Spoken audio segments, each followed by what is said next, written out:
When the Canaanite king of Arad, who lived in the Negev, heard that Israel was coming along the road to Atharim, he attacked the Israelites and captured some of them. Then Israel made this vow to the Lord. If you will deliver these people into our hands, we will totally destroy their cities. The Lord listened to Israel's plea and gave the Canaanites over to them. They completely destroyed them and their towns, so the place was named Hormah. They traveled from Mount Hor along the route to the Red Sea to go around Edom. But the people grew impatient on the way. They spoke against God and against Moses and said, "Why have you brought us up out of Egypt to die in the wilderness? There is no bread, there is no water, and we detest this miserable food." Then the Lord sent venomous snakes among them. They bit the people, and many Israelites died. The people came to Moses and said, "We sinned when we spoke against the Lord and against you. Pray that the Lord will take the snakes away from us." So Moses prayed for the people. The Lord said to Moses, "Make a snake and put it up on the pole. Anyone who is bitten can look at it and live." So Moses made a bronze snake and put it up on a pole. Then, when anyone was bitten by a snake and looked at the bronze snake, they lived. The Israelites moved on and camped at Oboth. Then they set out from Oboth and camped in Abarim in the wilderness that faces Moab toward the sunrise. From there they moved on and camped in the Sirat Valley. They set out from there and camped alongside the Arnon, which is in the wilderness extending into Amorite territory. The Arnon is the border of Moab, between Moab and the Amorites. That is why the book of the wars of the Lord says, Zahab and Suphah and the ravines, the Arnon and the slopes of the ravines that lead to the settlement of Ar and lie along the border of Moab. From there they continued on to Beor, the well where the Lord said to Moses, "Gather the people together, and I will give them water." Then Israel sang this song. "Spring up, O well. Sing about it, about the well that the princes dug, that the nobles of the people sank, the nobles with scepters and staffs." Then they went from the wilderness to Mattanah, from Mattanah to Nahaliel, from Nahaliel to Bamoth, and from Bamoth to the valley in Moab, where the top of Pisgah overlooks the wasteland. Israel sent messengers to say to Sihon, king of the Amorites, "Let us pass through your country. We will not turn aside into any field or vineyard, or drink water from any well. We will travel along the king's highway until we have passed through your territory." But Sihon would not let Israel pass through his territory. He mustered his entire army and marched out into the wilderness against Israel. When he reached Jahaz, he fought with Israel. Israel, however, put him to the sword and took over his land from the Arnon to the Jabbok, but only as far as the Ammonites, because their border was fortified. Israel captured all the cities of the Amorites and occupied them, including Heshbon and all its surrounding settlements. Heshbon was the city of Sihon, king of the Amorites, who had fought against the former king of Moab, and had taken from him all his land, as far as the Arnon. That is why the poets say, "Come to Heshbon, and let it be rebuilt. Let Sihon's city be restored. Fire went out from Heshbon, a blaze from the city of Sihon. It consumed Ar of Moab, the citizens of Arnon's heights. Woe to you, Moab! You are destroyed, people of Chemosh. He has given up his sons as fugitives and his daughters as captives to Sihon, king of the Amorites." But we have overthrown them. Heshbon's dominion has been destroyed all the way to Dibon. We have demolished them as far as Nophah, which extends to Medeba. So Israel settled in the land of the Amorites. After Moses had sent spies to Jazer, the Israelites captured its surrounding settlements and drove out the Amorites who were there. Then they turned and went up along the road toward Bashan, and Og, king of Bashan, and his whole army marched out to meet them in battle at Edrei. The Lord said to Moses, Do not be afraid of him, for I have delivered him into your hands, along with his whole army and his land. Do to him what you did to Sihon, king of the Amorites, who reigned in Heshbon. So they struck him down, together with his sons and his whole army, leaving them no survivors. And they took possession of his land. Then the Israelites traveled to the plains of Moab and camped along the Jordan, across from Jericho. Now Balak, son of Zippor, saw all that Israel had done to the Amorites, and Moab was terrified, because there were so many people. Indeed, Moab was filled with dread because of the Israelites. The Moabites said to the elders of Midian, This horde is going to lick up everything around us, as an ox licks up the grass of the field. So Balak, son of Zippor, who was king of Moab at that time, sent messengers to summon Balaam, son of Beor, who was at Pethor, near the Euphrates River, in his native land. Balak said, A people has come out of Egypt. They cover the face of the land and have settled next to me. Now come and put a curse on these people, because they are too powerful for me. Perhaps then I will be able to defeat them and drive them out of the land. For I know that whoever you bless is blessed, and whoever you curse is cursed. The elders of Moab and Midian left, taking with them the fee for divination. When they came to Balaam, they told him what Balak had said. Spend the night here, Balaam said to them, and I will report back to you with the answer the Lord gives me. So the Moabite officials stayed with him. God came to Balaam and asked, Who are these men with you? Balaam said to God, Balak, son of Zippor, king of Moab, sent me this message. A people that has come out of Egypt covers the face of the land. Now come and put a curse on them for me. Perhaps then I will be able to fight them and drive them away. But God said to Balaam, Do not go with them. You must not put a curse on those people, because they are blessed. The next morning, Balaam got up and said to Balak's officials, Go back to your own country, for the Lord has refused to let me go with you. So the Moabite officials returned to Balak and said, Balaam refused to come with us.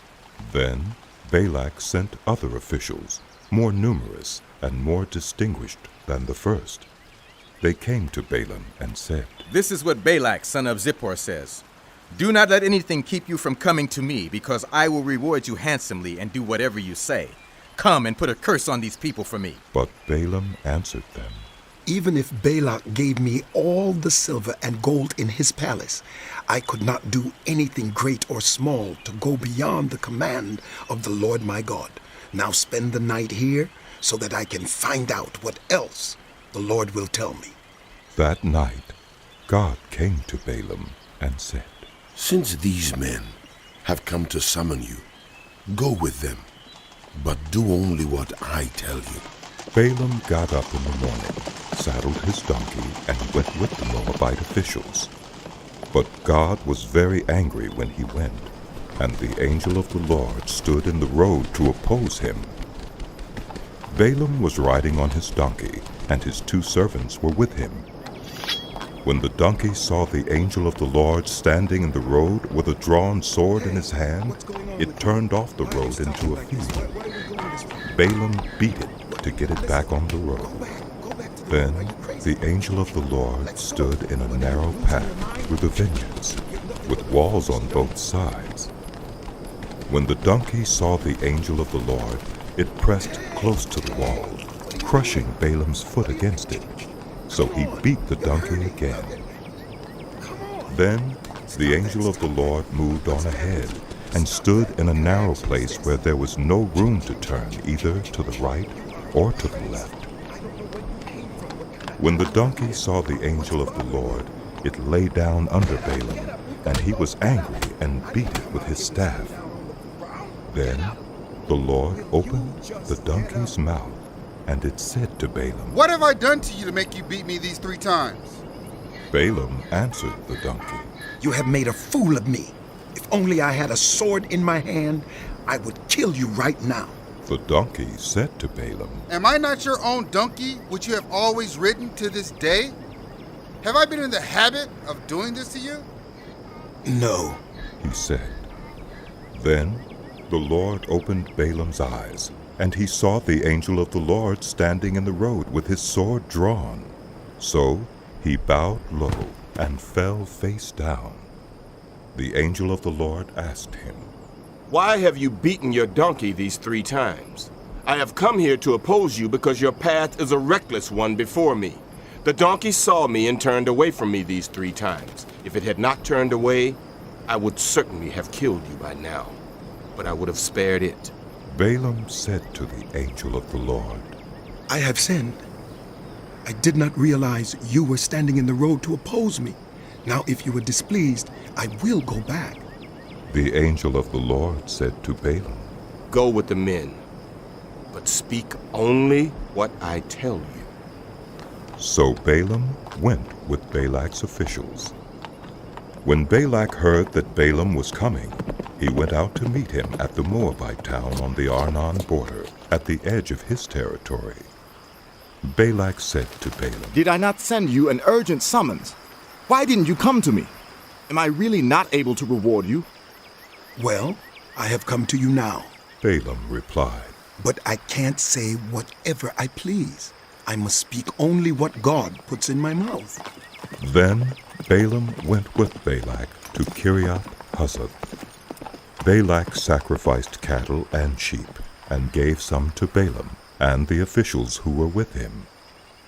The next morning Balak took Balaam up to Bamoth Baal, and from there he could see the outskirts of the Israelite camp. Balaam said, Build me 7 altars here, and prepare 7 bulls and 7 rams for me. Balak did as Balaam said, and the 2 of them offered a bull and a ram on each altar. Then Balaam said to Balak, Stay here beside your offering while I go aside. Perhaps the Lord will come to meet with me. Whatever he reveals to me, I will tell you. Then he went off to a barren height. God met with him, and Balaam said, I have prepared 7 altars, and on each altar I have offered a bull and a ram. The Lord put a word in Balaam's mouth and said, Go back to Balak and give him this word. So he went back to him and found him standing beside his offering with all the Moabite officials. Then Balaam spoke his message. Balak brought me from Aram, the king of Moab from the eastern mountains. Come, he said, curse Jacob for me. Come, denounce Israel. How can I curse those whom God has not cursed? How can I denounce those whom the Lord has not denounced? From the rocky peaks I see them, from the heights I view them. I see a people who live apart and do not consider themselves one of the nations. Who can count the dust of Jacob or number the 4th part of Israel? Let me die the death of the righteous, and may my final end be like theirs. Balak said to Balaam, What have you done to me? I brought you to curse my enemies, but you have done nothing but bless them. He answered, Must I not speak what the Lord puts in my mouth? Then Balak said to him, Come with me to another place where you can see them. You will not see them all, but only the outskirts of their camp. And from there, curse them for me. So he took him to the field of Zophim on top of Pisgah, and there he built 7 altars and offered a bull and a ram on each altar.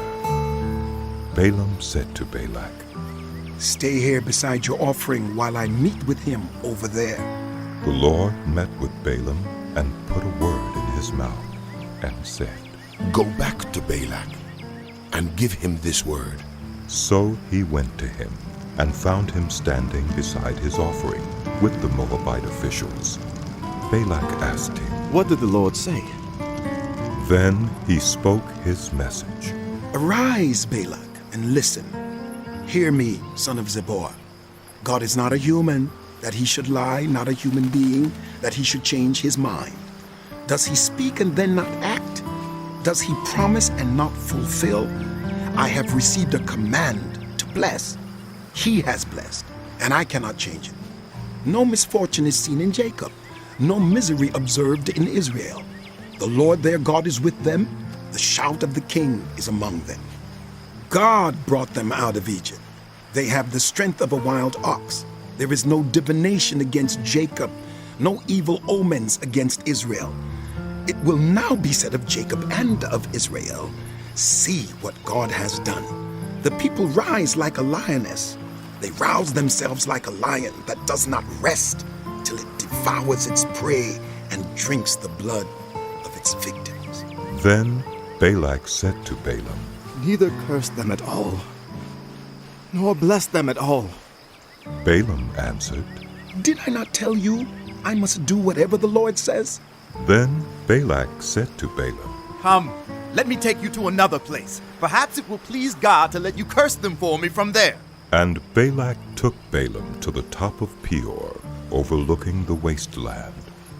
Balaam said, Build me 7 altars here and prepare 7 bulls and 7 rams for me. Balak did as Balaam had said, and offered a bull and a ram on each altar.